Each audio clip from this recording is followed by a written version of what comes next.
Well, of course, we're looking at this story of the prodigal son out of Scripture, and it's a story about a father. With two sons. There is Khaki Boy, right? He's the older boy. He's got his shirt all tucked in, and he obeys the rules, and he's a good kid. He's a good kid. A little cranky at times, but he's a good kid. But he doesn't understand, right, that he's like a regular Mr. Rogers, right? But he doesn't know that he owns the neighborhood that he's always singing about, okay? And he's got his problems. But then this father also has a younger boy who, we call him Vegas Boy. He's a runner. When the gate's unlocked, he's gone, right? Just like my dog.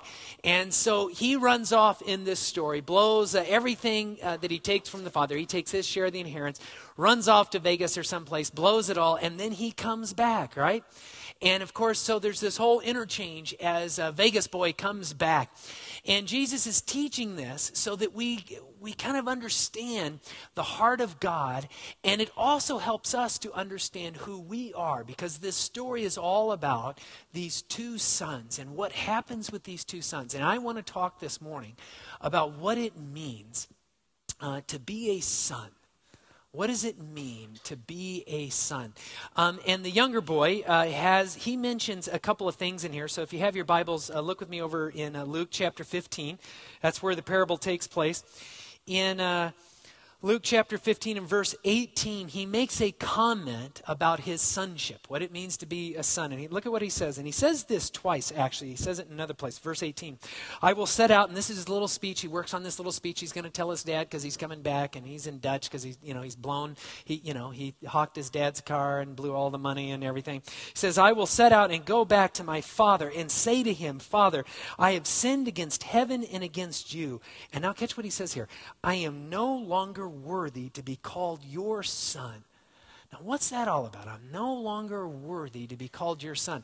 Now, what's really interesting is that the dad picks up on this, and he says something about this. Look at verse 24, I believe. Yeah, look at verse 24.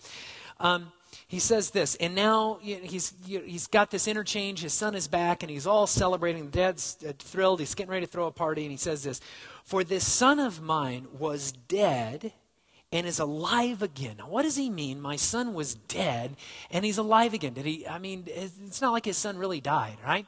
About 2 weeks ago, maybe 3 weeks ago, I took my kids to the Grand Canyon. They were born in Arizona, and they've never been to the Grand Canyon. I'm just like, they got to go see the Grand Canyon.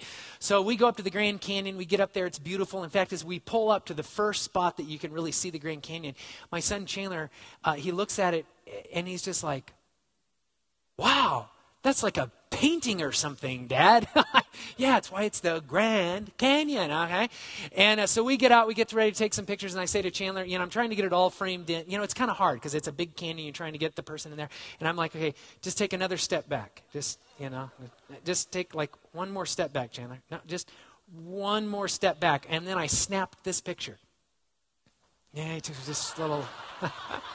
But on my phone, I can take pictures real quick, so then I snapped this picture. And then I got this picture, and then finally this picture. And I thought, man, that canyon's beautiful. It's just, yeah. I didn't really lose him, okay? There's like a little ledge down there. I actually knew about this place. In fact, when we got there, I'm like, okay, we got to do this with the picture, guys, because I was there like 10 years ago with my mother-in-law, who's very afraid of heights, okay? And I walked over to the edge, and I looked down, and it just looks like, it just drops off for half a mile, but there's this ledge that's like 10 feet, and then it goes like half a mile. And so I turn around, and Melinda, my mother-in-law, is just getting out of the car, and I'm like, oh, hey, Melinda! Woo! And I hopped down the ledge, and then I popped up, hey! So, had to go back and visit that spot. Now, where were we? Where were we talking about? Yeah. We should all go there and get a group picture. That could be great fun. Okay. Anyhow, so when this dad says, I've lost my son, he's dead, right? What is he talking about? Because he's talking about something here that's deeper than just because his son wasn't really dead, right? Now, to really understand what's going on here, we have to understand that in this culture, sonship meant something more than it means in our culture. When Jesus is telling this story about what it means to be a son. Sonship is more than just a biological description of your relationship to your parents, okay? It's not just saying you're the product of a mom and a dad here. It was a status symbol. It was a position and a role. It was very important. They saw it as something deeper than we see it. And the reason is because that role as a son carried out with the rest of the family and all the servants and everything that went with it. And what went with this when it comes to the inheritance and why it plays out in the story is there was what was called the law of primogeniture, in which the wealth, the inheritance, was passed on. And ladies, you may not like this. It may seem a little unfair, and because it is unfair, okay? But I'll explain it. I won't defend it. Because there's a good reason for it, but I'll explain it before I get myself in trouble here. The wealth, none of the wealth went on to the daughters. The daughters received no inheritance from their father or their family. The oldest son, usually, especially at the time of Christ, received at minimum a double portion of the inheritance, and the other sons would receive like one portion or half a portion of the inheritance. The reason for that was that in this day and age, wealth was not liquid like it is today. And the means to create wealth wasn't tied so much around your career the way it is here. It was tied around the land that your family owned. The inheritance, the great wealth of the inheritance was the land and what the land would produce in future generations. And if you simply divided up that wealth and just sent it off, if you just divided up the land, within 1 to 2 generations, you would send your entire family and your future family into dire poverty like that. Because future generations, that land and what it would produce, that was their livelihood. They couldn't just go out and get another job someplace. And so it became the position and the role primarily of the sons and the older son to protect that, to manage that. Their role became one of being responsible for the safety and the development and the security of the next generation. And then to hand that off to the son, the eldest son in the next generation, who would then become an heir to that. So to be an heir, we think of, if you inherit something, we think of, I inherit the stuff from my parents, okay? In this generation, they didn't think of inheriting their stuff. You inherited the role of protecting that family. You inherited the role of carrying on the family business. Whatever your family's business was, you inherited a role, and the wealth came with it so that you would be able to carry out that role. Do you see the difference here? So to be a son was to say you are being given the keys of great responsibility. You are being entrusted with the lives of the entire family and the lives of the next generation. That was a big deal. And you know what? Paul got this. Paul understood what Jesus was teaching in this parable and many other parables where he got at this. In fact, look with me over at Galatians chapter 3. Galatians chapter 3, verse 26. Look at what Paul says. Paul gets this, okay? And here's the deal with this. When you think of son, don't just think of, a male-born child. Think of it also as a title, a position that was given. So here's what Paul says. He says, you are all what? Sons of God through faith in Jesus Christ. Who gets to be a son of God? Everyone who trusts God in faith. Everyone who becomes a follower of Christ becomes a son of God. And he goes on, look at verse 28. He says, and here's why he can say this, right? There is neither Jew nor Greek, slave nor free, male nor female, for you are all one in Christ Jesus. See, if you're a follower of Christ, then you're a son. You have been made a son.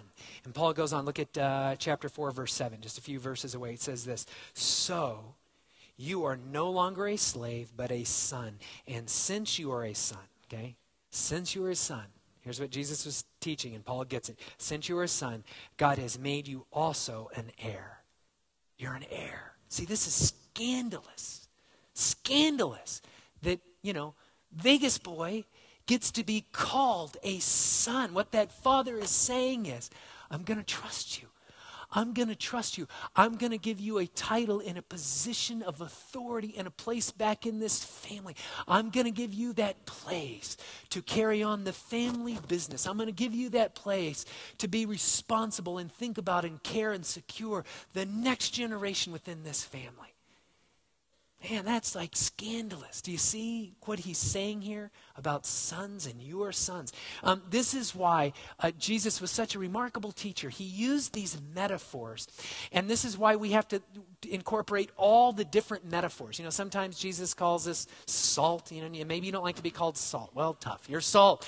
You get called sheep, and if you're a lady, you know, here this morning, you're just like, you know, I just get a little twitchy over being called a son. You know, well, you know. All the guys in here, we have to deal with being called brides of Christ. So you'll handle. I've always had a problem with being a bride of Christ. Okay, just a little confession time. I'll deal with it, okay? It's just the dress and a bride. It just doesn't fit my self-image, okay? Anyhow, but we come to understand that as we begin incorporating all these different metaphors of what Jesus teaches throughout the Gospels, there's such rich truth, such empowering truth for all of us when we come to get it. So here's what I want to do. I want to talk for a moment here about the privileges of sonship, okay? The privileges of sonship, what it means to have that position and that role as a son, inheritors of God's kingdom. The first privilege is this. It comes with great security, okay? There's security in having that position of being a son. It's different than the hired hand. Remember in the story, the son comes back and he's just like, I'm just going to beg and plead if God will just, or if the father will just let me be like a hired hand. Make me a hired hand. And of course, a hired hand didn't have a stake in the family business. And a hired hand, remember there were different levels of belonging to the family, and a hired hand was the lowest. And they didn't even really belong to the family. They just would kind of help out here and there, and they just got paid for their services. And what the father says is, no. You're a son. And with being a son, there comes great security. As a son, you don't just get rejected for whatever. Remember, this father is still waiting for his son. His son is the one that has to leave him. And there's such great security. And I got to kind of experience this a little bit with my own dad. My own dad was a manager in construction. He was a plant superintendent, and he had leadership over a lot of men. And I went to work for him when I was in high school and in college. And when I worked for him, there was kind of a funny dynamic that went on there.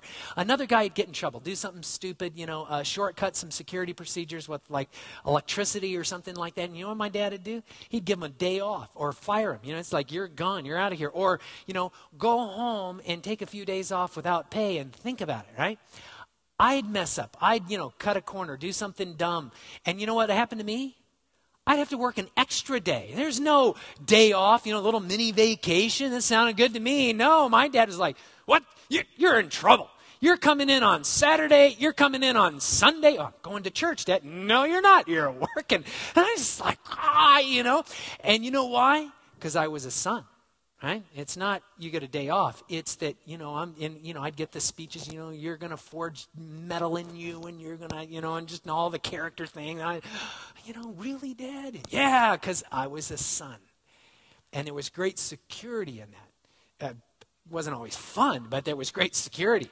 And that's what it means to be a son. So here's the application of this. Live like it. Live like you've got that security. Live and act in this world like you're perfectly secure. Take some risk. Maybe you just say, I've got some neighbors and I was thinking about inviting them to church, but I know they're kind of sideways with church and then they're going to think I'm a fool. That's okay. That's okay, because you know what? You're secure in Christ. Your eternal destiny is taken care of. What you do in this world, you ultimately are going to be okay, because you're a son, and your place, your status in God's family is secure. So don't make choices out of insecurity. Don't act like you're insecure. Make choices and live as if you are perfectly okay, because you are. You are. Now, second privilege that comes with being a son is access. You have access to God. You don't have to do anything special to be in the presence of God. I loved what Brittany was talking about here earlier this morning. She was talking about being in the presence of God. You know what? You can be in the presence of God anytime you want. You don't have to wait till you come to church. You don't have to wait till, you got in that real calm moment and the music's playing in the background. And, you don't have to do that. You don't have to use some special God voice. Okay, you can just use your normal voice because you're a son and you have access. Just, if you're in God's presence while you're driving, don't close your eyes. Okay, you keep your eye on the road. But, even then, you can just say, God, here's what I'm facing at work. Here's what I'm facing in my family. And it's just, I want to feel your presence. You can do that. There's an author by the name of Sinclair Ferguson wrote a book called We're Children of God. And in it, he tells the story of a missionary overseas who adopted a little girl that was an orphan. And they adopt this little girl. They go through all the legal procedures to make this little girl theirs. This is their daughter. But what they struggled with was that their new daughter never acted like she was their daughter. She was always very polite, but always made formal requests for anything, wouldn't eat first, never had that thing. Where your kids come into the kitchen and they just dig through the refrigerator like it's their house, like they earned the money to pay for the groceries, right? They just dig it in there because they're one of the children, right? And what he noticed was that this little girl, she'd never do that. She always acted like, she was just an invited guest, but not a part of the family. And he said he realized it started to trouble him because what he longed for was his little girl to be his little girl. And he said then one day he was working in his office and she just walked in. And she normally never did that. She just walked in, walked around his desk and came right up to him. And in her hand she had her shoe. And she looked up at him and said, Daddy, I need a new shoelace. And he said at that moment he just melted. Because for the first time, his little adopted daughter was treating him like dad. She was starting to think of herself as a daughter who could just walk into his office unannounced, uninvited, and ask for a shoelace. See, you're the sons and daughters of God. You have access to God. You can just be there. You can just ask for whatever you want. You can pour your heart out to him because you are a child. You are a son. Funny illustration, but I was thinking about this week. If it's in the middle of the night and Angie and I are asleep, we're in bed, and if she's not sick or she's doing okay or whatever, if Angie nudges me and says, honey, will you get me a drink of water? I'll be like, sure. Just, get up and go get it. If she's sick or something, I'd get her some water, okay? But, and you can ask Angie about this, but if Colette walks in the room, Daddy, you want a car with that water? Would that be good? Would you like that? Yeah. I just melt because she's my daughter. She's my child. And she just has access to me anytime. You carry the title, Son of God. And so you can come into God's presence anytime you want. That's what Jesus is teaching us through this story. Third privilege of being a son of God, of having that title, and it is this. It becomes a fraternal adventure. And here's what I mean by this. There's this kind of brotherhood that comes, this adventure of what we're inheriting. Remember, it's not just that we inherit God's stuff, right? We inherit what God is all about. God came into this world. Jesus came into this world that his kingdom might expand in this world, that this world would be changed by his love, his grace, and his power. And we inherit that adventure of making that a continuing reality. But it comes with this. It comes as a kind of brotherhood. We don't do this alone. At the end of the story that Jesus teaches about the prodigal son, there's this great interchange. Remember a khaki boy who's all sideways now because he's upset at his brother and his dad's throwing a party, making him a son again, and he's like, and he addresses his dad and he says, and it's interesting how he refers to his brother. He says, this son of yours, right? You may have made him your son, but I'm not making him my brother, okay? This son of yours, right? He squandered all this wealth. And it's interesting how he won't let him be his brother. Not my brother. You can call him his son, but this son of yours. The father goes through, and at the end of the interchange, it's interesting what the father says. And you got to read this. It's great. You got to go read the story. All through the story, this dad talks about, Vegas boy as his son. Because this is all about sonship. Son, son, son. Then at the very end of the story, when he's talking to his older son, he doesn't say, and my younger son. You know what he says? This brother of yours. And what he's saying is, when I made your younger brother my son, who is now alive, whether you like it or not, he's your brother. He is your brother. And we have been made brothers in Christ. I'm your brother, and you're my brother. And as brothers, we are heirs to God's fantastic vision of his kingdom and what that kingdom means in this world. And it should make us a fraternal brotherhood of adventure where grace and power just flow like water in a river. There's a great story by a guy who was a survivor of World War II. His name was Ernest Gordon, and he was in the British military at the beginning of World War II, and he was taken captive by the Japanese over in India, and he was made to work on the now famous Kwai Railroad in the Kwai Valley. There's a movie made about this called The Bridge on the River Kwai. Remember this? And the circumstances over this were so atrocious. The Japanese were brutal. In fact, for every mile of track they laid, between 1,000 and 2,000 prisoners of war died working. And Ernest Sinclair said that they lost all sense of humanity. And all the POWs started, it was a dog-eat-dog world.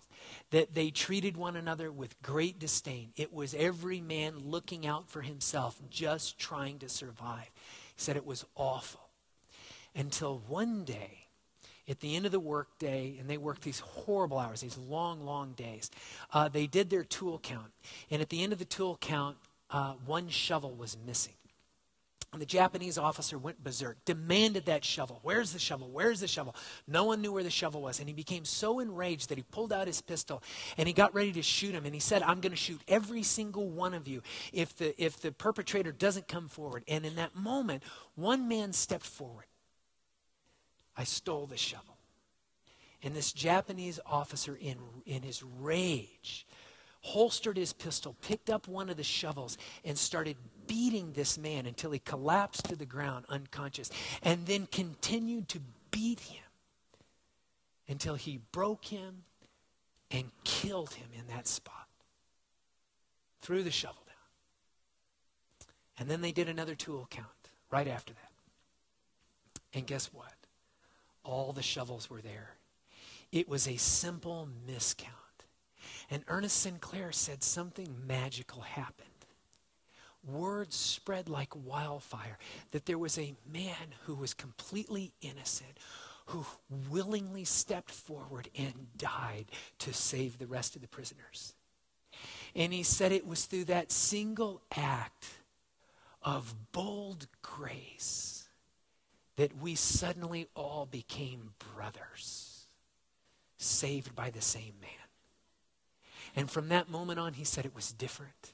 We treated each other different. We started looking out after each other. In fact, Ernest Sinclair tells a story in his book. It's a great book. If you're going to read a second book this year, you can read his book, but read Prodigal God first.